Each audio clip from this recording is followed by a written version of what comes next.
కానీ ఆవులు సాదేటోళ్ళు ఉన్నారు అనోళ్ళ మీద అంట్లు ఎవరన్నా. ఎందుకు అడిగినా అంటే ఒక ఆవుకు ఎంత రేటు ఉంటుంది అందాజా. కరెక్ట్ చెప్పుడు కష్టమే కానీ వేలలోనే ఉంటుంది అంతేనా. అయితే ఒక ఆవు ఉన్నదుల్లా వేలు కాదు లక్షలు కాదు 10 లక్షలు కాదు 40 కోట్ల రూపాయలకు అమ్ముడు పోయింది. అరే ఆవు అంటే ఆవుకు 40 కోట్ల రూపాయలు. మరి ఆ ఆవు స్పెషాలిటీ ఏమున్నది, దానికి ఎందుకు గంతగన రేటు ఏది చూసేద్దాం రారి. గిదే 40 కోట్ల రూపాయలు ఆవు. అరే అవంటే ఆల్రెడీ 40 కోట్లు పెట్టిర్రు, కొన్నారు, ఇంటికి పట్టుకుపోయారు, కట్టేసుకున్నారు కూడా. హగజూడు ఎట్లున్నదో అన్నట్టు ఇది మన నెల్లూరు జాతావేనొల్లా, కాకపోతే బ్రెజిల్ దేశంలో తిరుగుతుంది. అక్కడోళ్ళే దీన్ని 40 కోట్లు పెట్టి కొన్నారు.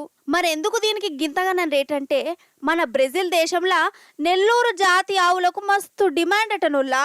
ఇవి కడమ ఆవు లెక్క తిండి కాడ పాలిచ్చే కాడ ఎక్కువ సతాయించేయట. బీమార్లు గీమార్లు కూడా అసలు రానే రావట. ముత్తంతా మేత పెడితే చాలు ఇక అవి మళ్ళా అడగనే అడగాయి, మంచిగా బలంతో ఉంటాయి. ఇక వీటిని సాధేందుకు కూడా ఎక్కువ ఖర్చుగానే కాదు, ఇక పాలు కూడా మస్తు వస్తాయట. అందుకే ఈ నెల్లూరు జాతి ఆవులకు బ్రెజిల్ దేశంలో బగ్గ గిరాకుంటది.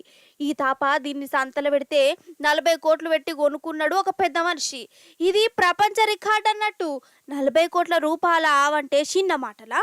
అందున మన నెల్లూరు జాతి ఆవు. మరి నెల్లూరు జాతి ఆవు బ్రెజిల్ దేశానికి ఎట్లా పోయింది కావచ్చు అని ఎవరికన్నా అనుమానం పుట్టచ్చు. ఇప్పుడు కాదు, 150 ఏండ్ల కిందటనే నెల్లూరు జాతి ఆవును బ్రెజిల్కి దోలుకపోయారట.